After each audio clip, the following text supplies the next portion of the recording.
Duskwoven, the hooded wanderer. The sky bled its final ember as dusk spilled over the jagged silhouette of the ancient forest. Beneath the towering, twisted trees, the world folded into silence, a silence thick enough to choke on. A lone figure moved through the undergrowth, draped in a cloak black as the void between stars. The fabric dragged across broken stone and gnarled roots, weaving with the mist that rose like smoke from the earth. The wanderer's face was hidden beneath the heavy hood, but the faint glint of eyes caught the dying light, sharp and restless. Each breath they took was measured, as if the very act of existing here was a fragile defiance against the creeping darkness. Behind them, the world of men faded, villages cloaked in superstition and dread, the whispers of fear chasing like shadows over thatched roofs. Here, in the heart of the Duskwoven, the old magic held sway. Ancient and merciless, the forest was both prison and refuge, a place where time tangled and reality frayed. The air was heavy with the scent of rot and cold stone. The wanderer's boots crunched over shattered masonry, remnants of a civilization lost to the ages, now crumbled into dust and memory. Somewhere ahead, the air pulsed with a faint, flickering glow, unnatural in its steadiness, like the heartbeat of something that should not be. Their hand rested on a dagger at their waist, its blade etched with sigils that pulsed faintly beneath their touch. The runes were a worn language, spoken in blood and shadow. To the wanderer, they were a promise, a tether to the life they had lost, and the truth they sought. A distant howl tore through the stillness, a sound that was no wolf's.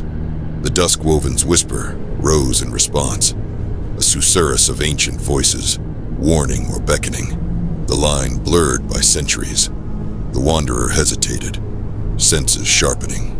Ahead, the firelight revealed itself as a flicker among the ruins, an altar half buried in brambles, the stone carved with grotesque faces, locked in silent screams. Around it, twisted shadows danced in the firelight, like marionettes to a forgotten god's cruel play. The forest held its breath, and the wanderer stepped forward, drawn by a fate heavier than stone. The fire's glow was sickly, casting the stone faces into deeper torment, their hollow eyes glimmering with molten orange. The air around the altar was warmer, yet the warmth carried no comfort. It clung like fever, sticky and restless against the skin. The wanderer drew closer, boots scuffing through the dust and dead leaves that seemed untouched for decades. The brambles quivered, though no wind stirred them. Their thorns were slick and black, wet with something thicker than dew. A faint hum pulsed from the altar's heart, so low it felt more like a vibration in the bones than sound in the ears. The wanderer's fingers twitched toward the ruined dagger again, though steel was little defense against what dwelled in the Duskwoven's marrow. From the shadowed archway behind the altar came the sound of dripping water, or perhaps it was the slow trickle of something darker. The carved arch loomed tall, impossibly so, etched with symbols older than the script on the wanderer's blade. Lichen and time had devoured much of the detail, yet the figures in the stone still moved in the corner of one's vision. Robed forms bending over writhing shapes, their hands disappearing into open mouths and hollow eyes. A single step forward sent a ripple through the stillness, as though the forest itself shifted closer to listen. The wanderer paused, tilting their head toward the arch's yawning mouth. Blackness breathed from within, swallowing the last light of the dying day. The scent there was not of decay, but of deep, untouched earth, as if this place had been sealed since the first winter. Behind them, something shifted in the tree line. The sound was delicate, almost careful, like fingers crushing bark. No footsteps, no breathing, only the sense of being measured by unseen eyes. The wanderer didn't turn. And the Duskwoven, to look, was often to invite. They stepped to the altar and laid a gloved hand on its cold surface. A shudder coiled up their arm, not from temperature, but from recognition. This was not the first altar they had found, nor the first door, but this one felt closer to the truth. The hum deepened, and from within the archway came a faint, wet whisper. Too low to make out words, but urgent enough to beckon. The wanderer tightened their grip on the dagger, then stepped into the dark. The dark swallowed them whole. No gradual dimming, no adjustment of the eyes. Just the sudden, suffocating absence of light. Even the faint ember at the tip of the wanderer's staff seemed to shrink. Its glow stifled, as if the air itself drank it in. The stone beneath their boots sloped downward, worn smooth by the tread of countless feet, long gone to dust. The air grew thick and damp, tasting of metal and soil. Each breath echoed faintly, as though the passage around them was wider than it appeared, stretching into unseen chambers. A sound rose from deeper within, a slow, dragging scrape, followed by a pause, then another scrape. It was deliberate, patient, as though whatever moved ahead had all the time in the world. The wanderer's pace did not falter, but their free hand slid inside the cloak, fingers curling around a small leather pouch. A faint chime came from within. The sound swallowed almost instantly. As the path twisted, the walls began to pulse faintly with veins of dull crimson light, as if the rock itself carried blood just beneath its surface. Shapes formed within the stone. Elongated faces, mouths stretched wide in silent agony, their features blurred as though they were still shifting. The wanderer avoided looking at them directly. The Duskwoven's illusions had a way of looking back. The scraping sound stopped. Silence pooled thick in the tunnel, heavy enough to slow the breath. The wanderer stood still, listening. A drop of moisture, or something that only mimicked it, fell onto the hood and rolled down to the cloak's edge. Then the voice came. It was low, rasping, almost more vibration than sound, curling around the ear without passing through the air. Child of the broken line. The wanderer stiffened, though no expression betrayed them beneath the hood. Few knew that name. Fewer dared speak it here. The crimson veins brightened, and from the far end of the passage, a shape began to emerge.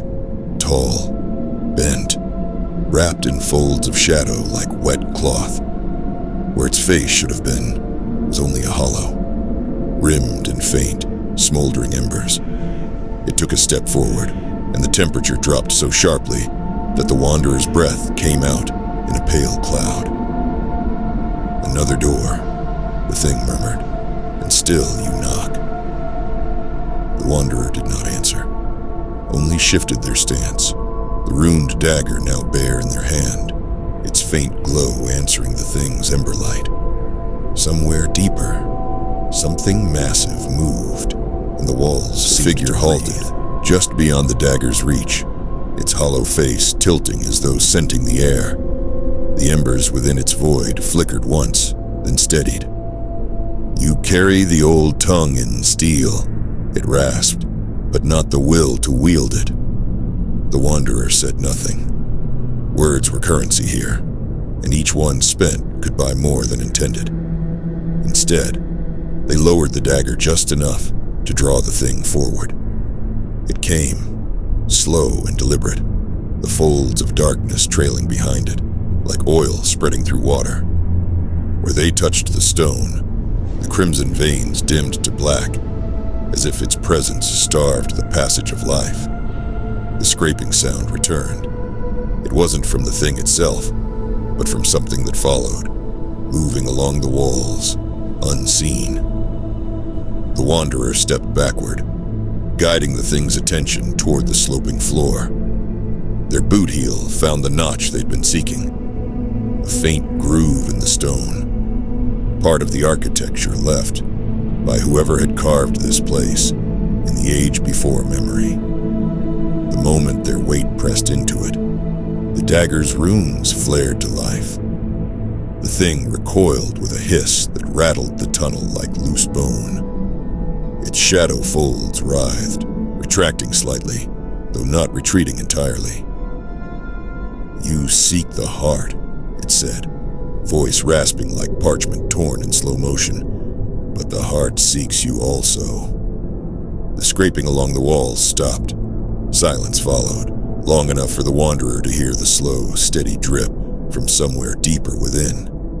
The embers in the thing's hollow face guttered, and it stepped aside, not in surrender, but in invitation. Beyond it, the tunnel widened into a cavern whose ceiling was lost in darkness. Faint light seeped from the far wall, not firelight, but a pale, unnatural glow, like moonlight filtered through deep water. The air here was colder still, heavy with the scent of old rain and stone, worn smooth by centuries. The Wanderer passed the thing without looking into its void. As they entered the cavern, the glow sharpened, revealing what lay at its source. An immense doorway of black stone, its surface carved with spirals and teeth, its threshold sealed with a single vertical slit that breathed in slow, shuddering rhythm. This was no portal of craft, it was alive. The dagger's runes pulsed faster. The Wanderer's heart did the same. They had found what they had come for. But the Duskwoven never gave without taking. The breath from the living doorway rolled over the Wanderer in waves, cold, wet, and faintly metallic, like air exhaled from the lungs of a drowning thing. Each inhale pulled at the edges of their cloak, as though the portal was tasting them, weighing them against some ancient hunger. They approached slowly, the glow from the ruined dagger casting serpentine shadows across the cavern floor. The spirals carved into the doorway seemed to shift as they drew near, tightening into patterns that formed eyes, dozens of them, watching from the stone. Each blink was silent, each gaze heavy enough to bend thought toward surrender. The Wanderer resisted. The dagger's tip scraped against the stone as they stepped closer, and the runes answered with a flare so bright it etched the surrounding darkness in stark relief. The living door's breathing quickened. The slit at its center widened slightly, not to open fully, but to reveal the slick, quivering surface within, a threshold of flesh instead of space. A whisper came from behind. "The heart knows your name." They turned just enough to glimpse the hollow-faced thing standing at the edge of the cavern. No longer hunched, it stood tall now, its shadow spilling outward to lick the cavern walls. From those shadows, shapes began to crawl. Thin, insect-like forms with too many limbs, their bodies glistening as though freshly born. The Wanderer's hand tightened on the dagger. "I'm not here to give it," they said, their voice low, steady. The doorway shuddered, and a sound tore through the chamber. A deep, resonant groan, like the earth itself mourning. The eyes in the stone spirals snapped shut all at once. The slit widened. The pale light bled out, replaced by a depthless black that promised both an end and a beginning. Wind roared from it now, carrying the sense of distant rain, charred bone, and something older than either. The hollow-faced thing whispered one final time, its voice fraying into the wind. "Once you step through, there is no return. The Duskwoven will keep what enters." The Wanderer lifted the dagger in a firm grip, its runes flaring in defiance. They stepped forward, the breath of the door swallowing them whole. Behind them, the cavern sealed with a sound, like the snapping of a colossal spine. The light vanished. The forest above exhaled, and deep in the Duskwoven, the heart began to beat again.